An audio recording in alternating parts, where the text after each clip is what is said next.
প্রিয় ছাত্রছাত্রীরা, কেমন আছো তোমরা? আশা করি সবাই সুস্থ আছো, ভালো আছো। আবার ফিরে এলাম তোমাদের যুক্তিবিদ্যার ক্লাসে।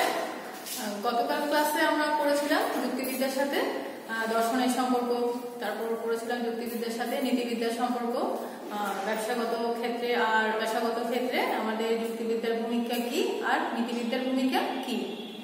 আজকে আমরা আলোচনা করব ওই অধ্যায়ের দ্বিতীয় অধ্যায় আরেকটা দুটা আলোচ্য বিষয় টপিকস।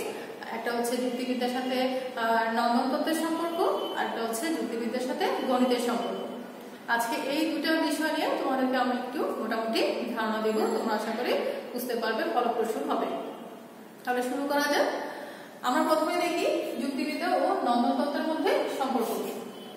তাহলে যুক্তিবিদ্যা ও নন্দন তত্ত্বের মধ্যে সম্পর্ক আলোচনা করতে গিয়ে আমাকে আগে প্রথমে জানতে হবে যুক্তিবিদ্যা সম্পর্কে একটু জানতে হবে, যুক্তিবিদ্যা কি। তাহলে যুক্তিবিদ্যা সম্পর্কে আমরা এর আগের ক্লাসেও আমরা মোটামুটি একটা ধারণা নিয়েছি। যুক্তিবিদ্যার ইংরেজি প্রতিশব্দ হচ্ছে লজিক, লজিকটা প্রতিশব্দ হচ্ছে লজিকই।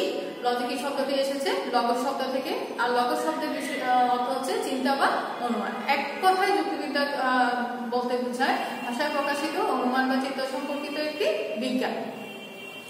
তাহলে আজকে আমরা দেখি যুক্তিবিদ্যা ও নন্দন তত্ত্বের সম্পর্কের মধ্যে যুক্তিবিদ্যা কি। যুক্তিবিদ্যা হচ্ছে কি একটা আদর্শমূলক ব্যবহারিক বিজ্ঞান, যেখানে সত্য মিথ্যার আদর্শের আলোকে প্রায়োগিক আমাদের অনুমান বা প্রায়োগিক দিক আলোচনা করা হয়। অর্থাৎ আমাদের যুক্তিবিদ্যার মূল আদর্শ হচ্ছে সত্যতা, এবং এখানে সত্য মিথ্যার আলোকে সবকিছু যাচাই করা হয়। এবং যুক্তিবিদ্যার যে একটা আলোচ্য বিষয় হচ্ছে অনুমান, অনুমানের ব্যবহারিক দিক বা প্রায়োগিক দিকেই যুক্তিবিদ্যায় আলোচনা করা হয়। এটাই হচ্ছে আমাদের মূলত যুক্তিবিদ্যার আলোচ্য বিষয়। তাহলে এবার আমরা দেখি তাহলে নন্দন তত্ত্ব জিনিসটা কি, নন্দন তত্ত্বের সাথে যুক্তিবিদ্যার কি সম্পর্ক রাখে। তাহলে নন্দন তত্ত্ব বলতে আমরা আসলে বুঝি নন্দন মানে হচ্ছে কোনো কিছু সুন্দর, সৌন্দর্য চর্চা। নন্দন তত্ত্ব মানে হচ্ছে সৌন্দর্য চর্চা। যুক্তিবিদ্যা মতো, নীতিবিদ্যার মতো, দর্শনের মতো কোনো তত্ত্বগত বিষয় নয়। যুক্তিবিদ্যা হচ্ছে একটা সৌন্দর্য চর্চা বিষয় নিয়ে আলোচনা করে। তাহলে আমরা বলতে পারি নন্দন তত্ত্ব হচ্ছে যে বিদ্যা সৌন্দর্যের প্রেক্ষিতে সৌন্দর্য চর্চা নিয়ম কানুন আবিষ্কার করে, সৌন্দর্য চর্চা নিয়ম কানুন প্রণয়ন করে আমাদের বাস্তব জীবনে বা ব্যবহারিক ক্ষেত্রে প্রয়োগ করা কলাকৌশল শিখিয়ে দেয়, সেটাই হচ্ছে নন্দন তত্ত্ব।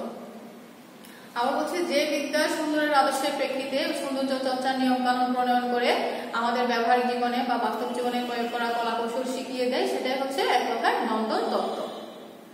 তাহলে আমরা বলতে পারি নন্দন মানে হচ্ছে আসলে কি একটা কলা। আমাদের দর্শনে তিনটা শাখা আছে, তার মধ্যে একটা শাখা হচ্ছে মূল্যবিদ্যা। মূল্যবিদ্যার তিনটা অংশ হচ্ছে, একটা হচ্ছে সত্য, সুন্দর এবং একটা হচ্ছে মঙ্গল। এই তিনটা সত্য, সুন্দর, মঙ্গল এই তিনটা বিষয় নিয়ে কিন্তু আমাদের মূল্যবিদ্যা আলোচনা করা হয়। তাহলে আমরা জানি যুক্তিবিদ্যার আদর্শ হচ্ছে সত্য, আর নীতিবিদ্যার আদর্শ হচ্ছে তোমার পরম মঙ্গল, আর নন্দন তত্ত্বের আদর্শ হচ্ছে সুন্দর। তাহলে এই তিনটা পরম আদর্শ নিয়ে কিন্তু আমাদের দর্শনে মূল্যবিদ্যা আলোচনা করা হয়। তাহলে আমরা দেখতে পাই যে নন্দন তত্ত্ব বলতে আসলে একটা কলাকেই বোঝায়। কলা হিসেবে নন্দন তত্ত্বকে আমরা ধরতে পারি। নন্দন তত্ত্বের মধ্যে আবেগ, অনুভূতি এসবই কাজ করে। সৌন্দর্য চর্চা, রুচি, আবেগ, অনুভূতি, মানুষের আবেগ, অনুভূতি এসবই কিন্তু আমাদের নন্দন তত্ত্বের মধ্যে কাজ করে। আমাদের নন্দন তত্ত্বের মূল আলোচ্য বিষয় হচ্ছে এইগুলাই। অর্থাৎ আবেগ, অনুভূতি দিয়ে, নান্দনিকতা দিয়ে আমাদের নন্দন তত্ত্বের প্রতিপাদ্য বিষয়। তাহলে একটা আমরা জিনিস খেয়াল করি, নান্দনিকতা জিনিসটা কিন্তু মানুষের একটা শৈল্পিক অনুধাবন। এই শৈল্পিক অনুধাবনটা কিন্তু সব মানুষের মধ্যে কিন্তু থাকে না। এই নান্দনিকতা বা শৈল্পিক অনুধাবনে কিন্তু মানুষ এবং অন্যান্য বস্তু বা মানুষের মধ্যে কিন্তু একটা ব্যবধান সৃষ্টি করে দেয়, পৃথক করে দেয়। আমরা একটা জিনিস খেয়াল করি, আমরা মানুষ এবং পশু থেকে আলাদা কেন? আমাদের মধ্যে নান্দনিকতা, সৌন্দর্যবোধ আছে বলেই আমরা কিন্তু পশু শ্রেণী থেকে আমরা আলাদা। আমরা সৌন্দর্য বিচার করতে শিখি, কোন জিনিসটা ভালো মন্দ, কোন জিনিসটা সুন্দর অসুন্দর, আমরা সেটা মানুষ বলে আমরা সেটা জানি, যাচাই বাছাই করতে পারি, কিন্তু পশুর মধ্যে সেই জিনিসটা নেই। এই জন্য বলা হয় নান্দনিকতা মানুষের মধ্যে কিন্তু ব্যবধান সৃষ্টি করে দেয়। সব মানুষের মধ্যেও কিন্তু নান্দনিকতা জিনিসটা থাকে না, সব মানুষের মধ্যে কিন্তু শৈল্পিক অনুধাবন থাকে না।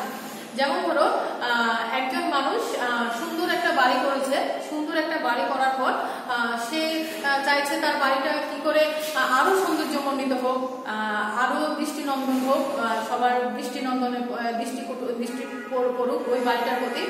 তাহলে সে কি করলো, ওই বাড়িটাকে সাজানোর জন্য যত কিছু দরকার হয় সে সবকিছুই বাড়িটাতে সৌন্দর্যমণ্ডিত করলো। সে বাড়িটাকে সুন্দর সুন্দর আসবাবপত্র দিয়ে সাজালো, সুন্দর সুন্দর ফুলের বাগান করলো, সুন্দর সুন্দর গাছ রোপণ করলো, যাতে বাড়িটা সবার দৃষ্টিনন্দনের মধ্যে পড়ে, সবার একটা নান্দনিকতার পূর্ণ একটা সুন্দর একটা সে বাড়ি তৈরি করলো। তাহলে এই সব কিছুর পিছনেই কিন্তু তার একটাই ইচ্ছা, একটাই কাজ, সব কিছুর পিছনে তার একটাই হচ্ছে উদ্দেশ্য, সেটা হচ্ছে তার শৈল্পিক অনুধাবনটা। তার মধ্যে শৈল্পিক অনুধাবন আছে বলে সে এই জিনিসটা সে করছে। একজন ভাস্কর্য কিন্তু সে তার ভাস্কর্যটাকে মনে যত সৌন্দর্য আছে, তার যত অনুভূতি আছে, যত আবেগ আছে, সবকিছু দিয়ে সে একজন ভাস্কর্য কিন্তু তার ভাস্কর্যটা তৈরি করে। এসবের পিছনে কিন্তু তার শৈল্পিক অনুধাবনটা কাজ করে। তাহলে এক কথা আমরা বলতে পারি নন্দনতত্ত্ব মানে হচ্ছে সৌন্দর্য চর্চা, অর্থাৎ যে যত বেশি সুন্দরের পূজারী, যত বেশি নান্দনিক, যত বেশি শৈল্পিক অনুধাবন তার মধ্যে কাজ করে, সে ততই বেশি নান্দনিকতার পর্যায়ে পড়ে। যেমন আমরা বলতে পারি একজন মানুষ সুন্দর করে কথা বলা, সুন্দর করে গান করা, সুন্দর করে আবৃত্তি করা, সুন্দর করে পরিপাটি করে সাজা, সবগুলোই কিন্তু নান্দনিকতার পর্যায়ে পড়ে। সবগুলো কিন্তু মানুষের সৌন্দর্যের পূজারী। কারণ মানুষ মাত্রই আমরা কি সুন্দরের প্রতি আকর্ষণ বোধ করি। সুন্দর মানে হচ্ছে কি আকর্ষণ। একটা আমরা রাস্তা দিয়ে হেঁটে যাওয়ার সময় একটা বারান্দায় যখন আমরা সুন্দর সুন্দর ফুলের গাছ দেখবো, আমার দৃষ্টিটা অবশ্যই কি ওই বাড়িটার দিকে, ওই বারান্দার দিকে চলে যায়। তাহলে সবগুলোর পিছনেই কিন্তু মানুষের মধ্যে একটা শৈল্পিক অনুধাবন কাজ করে। এই শৈল্পিক অনুধাবনটা কিন্তু সব মানুষের মধ্যে থাকে না। তাহলে আমরা বলতে পারি নন্দনতত্ত্ব মানেই হচ্ছে সৌন্দর্যের পূজারী, সৌন্দর্যের পরিচায়ক। নান্দনিকতা মানে হচ্ছে সুন্দর। এই নন্দনতত্ত্ব মানে হচ্ছে এক কথায়, অর্থাৎ যে বিদ্যে সুন্দরের আদর্শের প্রেক্ষিতে সৌন্দর্য চর্চার নিয়ম কানুন প্রণয়ন করে, ব্যবহারিক প্রয়োগ করা কলাকৌশল শিখিয়ে দেয়, সেটাই হচ্ছে নন্দনতত্ত্ব। তাহলে এবার আমরা দেখি নন্দনতত্ত্বের সাথে যুক্তিবিদ্যার কি কি বিষয়ে সাদৃশ্য আছে, কি কি বিষয়ে বৈসাদৃশ্য আছে, অর্থাৎ কি কি বিষয়ে মিল আমরা অমিল খুঁজে পাই। আসলে আমরা দেখতে পাই যুক্তিবিদ্যা এবং নন্দনতত্ত্বের মধ্যে তেমন কোনো পার্থক্য নেই, উভয় কিন্তু ঘনিষ্ঠ সম্পর্ক। একজন দার্শনিক কিন্তু বলে গেছেন নন্দনতত্ত্বকে যুক্তিবিদ্যা ছোট বোন বলা হয়। দুটোই সত্য এবং সুন্দর কিন্তু একই সূত্রে গাঁথা। যুক্তিবিদ্যা ও নন্দনতত্ত্বের মধ্যে অবশ্যই একটি ঘনিষ্ঠ সম্পর্ক আছে। তাহলে যুক্তিবিদ্যা ও নন্দনতত্ত্বের মধ্যে আমরা সাদৃশ্য কি কি বিষয়ে পাই। যুক্তিবিদ্যার একটা আদর্শ আছে, সেই আদর্শটা হচ্ছে কি সত্যতা। নীতিবিদ্যারও ঠিক এমনি একটি আদর্শ আছে, সেই আদর্শ হচ্ছে সৌন্দর্য চর্চা। অর্থাৎ নীতিবিদ্যার সৌন্দর্য চর্চা নিয়ম কানুন প্রয়োগ করা কলাকৌশলটা শিখিয়ে দেয়। আবার আমরা দেখতে পাই যুক্তিবিদ্যা কিন্তু একটা ব্যবহারিক বিজ্ঞান, নীতিবিদ্যাও কিন্তু ব্যবহারিক বিজ্ঞান।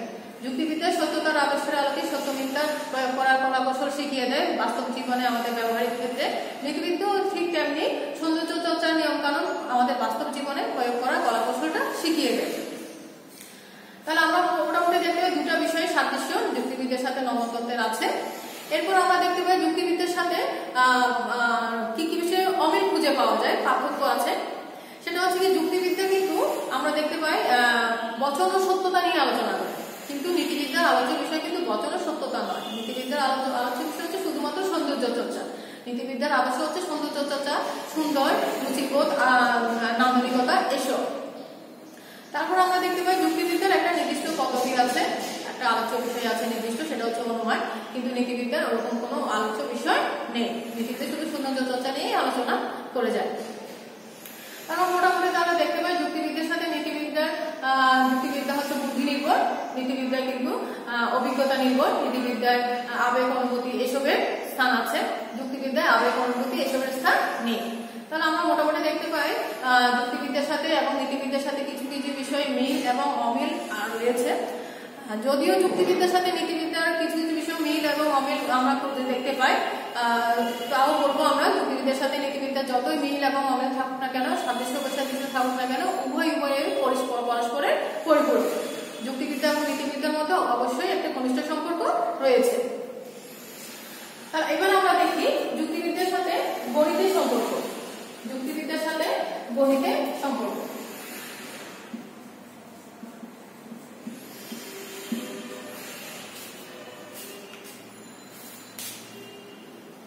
তাহলে যুক্তিবিদ্যা কি, এটা তো আমরা আগেও পড়েছি, আর নতুন করে কিছু বলার নেই। তাহলে আমরা মোটামুটি এখন আলোচনা করবো একটু গণিত নিয়ে। যুক্তিবিদ্যার সাথে গণিতের আমাদের কি একটা যে বিষয়টা সম্পর্ক রয়েছে। আমরা দেখতে পাই যে যুক্তিবিদ্যাকে কিন্তু অনেক সময় কিন্তু আকারগত বিজ্ঞান বলা হয়, গণিতও কিন্তু একটি আকারগত বিজ্ঞান। কারণ যুক্তিবিদ্যার মতো গণিতে কিন্তু তত্ত্বগত কোনো বিষয় নিয়ে আলোচনা করা না, যুক্তিবিদ্যা শুধু গাণিতিক ভাষা হচ্ছে যেহেতু প্রতীক, তাই গণিতের আমরা শুধুমাত্র আকারগত দিক নিয়েই আমরা গণিতে আলোচনা করি। অর্থাৎ গণিতকে আমরা বলা হয় প্রতীকায়িত রূপ, যেটা আমরা গণিতের মধ্যে দেখি সেটাই হচ্ছে গণিতের মূল আলোচ্য বিষয়। অর্থাৎ প্রতীক বা সংকেত, এগুলোই হচ্ছে গণিতের মূল একটা প্রতিপাদ্য বিষয়। এর বাইরে গণিত আর কিছুই আলোচনা করে না। অর্থাৎ সংখ্যা, স্থান, পাত্র, সংখ্যা, পরিমাণ এসব নিয়ে কিন্তু আমাদের গণিতের আলোচ্য বিষয়। তাহলে আমরা দেখতে পাই যে সুদীর্ঘ 2500 বছর আগে কিন্তু আমাদের এরিস্টটল কিন্তু সুদীর্ঘ 2500 বছর আগে এরিস্টটল যুক্তিবিদ্যার একটা গাণিতিক যুক্তিবিদ্যাকে উন্নত রূপ লাভ করে একটি গাণিতিক পর্যায়ে এনেছিলেন। এবং সেই গাণিতিক পর্যায়ে সেই যুক্তিবিদ্যার পর থেকে আমাদের সমকালীন যুগের দার্শনিকরা এই গাণিতিক পদ্ধতিটাকে আরো উন্নত নিয়ে উন্নত রূপরেখা প্রদান করে। সেক্ষেত্রে আমরা বলতে পারবো আমাদের গটফ্রেড লাইবনিজ, মোটামুটি গটফ্রেড লাইবনিজের নামে আমরা বলতে পারি। গটফ্রেড লাইবনিজে কিন্তু গণিতকে এরিস্টটলের হাত ধরে গণিত যে রূপরেখা লাভ করেছিল সেই গাণিতিক পদ্ধতিটাকে আজকের গাণিতিক পদ্ধতিতে উন্নত রূপ লাভ করেছিলেন এই গটফ্রেড লাইবনিজ। এবং এরপর আছে চার্লস বুল, ব্যাগেস, ওনারা মোটামুটি যুক্তিবিদ্যাকে একটু উন্নত রূপ লাভ করেছেন গাণিতিক পদ্ধতি দিয়ে। এরপর জর্জ বুলের নামও আমরা বলতে পারি। এরপর এই যে আস্তে আস্তে সুদীর্ঘ 2500 বছর পর থেকে এরিস্টটলের পর থেকে এই যে আমাদের সমকালীন যুগের দার্শনিকরা যুক্তিবিদ্যা গাণিতিক পদ্ধতিটাকে একটি আধুনিক পর্যায়ে নিয়ে এসেছেন। আজকের যুগে আমরা যে গাণিতিক পদ্ধতিটা দেখেছি সবগুলো এই সমকালীন যুগের দার্শনিকদের হাত ধরে এগিয়ে এসেছে। তাহলে আমরা মোটামুটি বলতে পারি গণিত হচ্ছে একটা আকারগত বিজ্ঞান। গণিতের আলোচ্য বিষয় হচ্ছে সংখ্যা, পরিমাণ এসব নিয়ে গাণিতিক পদ্ধতি নিয়ে আলোচনা করা হয়। এবং গণিতকে এই জন্য আমরা বলা হয় অনেক সময় বলা হয় প্রতীক বা সংকেত, এসব নিয়ে কিন্তু গাণিতিক মূল আলোচ্য বিষয়। তাহলে আমরা দেখতে পাই এখন কি কি বিষয়ে সাদৃশ্য এবং বৈসাদৃশ্য আছে। তাহলে গণিত এবং যুক্তিবিদ্যার মধ্যে সাদৃশ্য আছে দুটা বিষয়। একটা হচ্ছে গণিতকে যুক্তিবিদ্যা যেমন আকারগত বিজ্ঞান, গণিতও তেমন কিন্তু একটা আকারগত বিজ্ঞান। তারপর আমরা দেখতে পাই গণিতের যুক্তিবিদ্যার যেমন একটা নির্দিষ্ট পদ্ধতি আছে, কিন্তু গণিতেরও একটা পদ্ধতি আছে যেটা সংখ্যা এবং পরিমাণ। এরপর আমরা দেখি বৈসাদৃশ্য কি কি বিষয়ে আছে। গণিতের যুক্তিবিদ্যার মধ্যে যেমন আবেগ অনুভূতির স্থান নেই, গণিতের মধ্যে তেমন কিন্তু আবেগ অনুভূতির স্থান নেই। গণিতের মধ্যে আবেগ অনুভূতির কোনো স্থান কাজ করে না। যুক্তিবিদ্যার আলোচ্য বিষয় হচ্ছে অনুমান, আর গণিতের আলোচ্য বিষয় হচ্ছে সংখ্যা এবং পরিমাণ বিষয়। তারপর যুক্তিবিদ্যার একটা নির্দিষ্ট বিষয় নিয়ে আলোচনা করবো, অনুমান নিয়ে। আদর্শ হচ্ছে সত্যতা। যুক্তিবিদ্যার আদর্শ একটা আদর্শ আছে নির্দিষ্ট, কিন্তু গণিতের ওরকম কোনো নির্দিষ্ট আদর্শ কাজ করে না। তাহলে আমরা দেখতে পাই যে যুক্তিবিদ্যা এবং গণিতের মধ্যে মোটামুটি সাদৃশ্য এবং বৈসাদৃশ্য থাকলেও উভয়ের মধ্যেও কিন্তু একটা মোটামুটি একটা সাদৃশ্য আছে, সম্পর্ক আছে। উভয়ে আমরা সাদৃশ্য দেখতে পেয়েছি। তাহলে আমরা দেখতে পাই যে যুক্তিবিদ্যা এবং গণিতের মধ্যে মোটামুটি পার্থক্য থাকলেও উভয়ে পরস্পরের পরিপূরক। আজকের ক্লাসে আমরা মোটামুটি যুক্তিবিদ্যার সাথে নমনতত্ত্বের সম্পর্ক এবং যুক্তিবিদ্যার সাথে গণিতের সম্পর্ক নিয়ে মোটামুটি আলোচনা করেছি। এরপর নেক্সট ক্লাসে তোমাদেরকে এই দুটার উপর আমি পড়াবো। এই যুক্তিবিদ্যার নমনতত্ত্ব, গণিত, ব্যবসা নীতিবিদ্যা, এগুলো তোমরা বাসায় চর্চা করবে। তোমাদের মূল পাঠ্য বইটা তোমরা ভালো করে পড়ার চেষ্টা করবে, কারণ মূল বইটা যদি তোমরা না করো ওখান থেকে তোমরা মূল ভাবটা করতে ওটা তোমাদের আয়ত্তে আসবে না। মেইন বই থেকে তোমাদের মূল ভাবটা আয়ত্ত করতে হবে, তাহলে তোমরা মোটামুটি সৃজনশীল গুলো পারবে।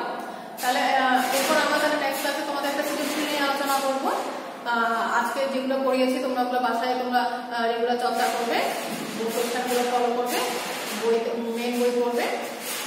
ততদিন পর্যন্ত তোমরা সুস্থ থাকো, ভালো থাকো। সামনের ক্লাসে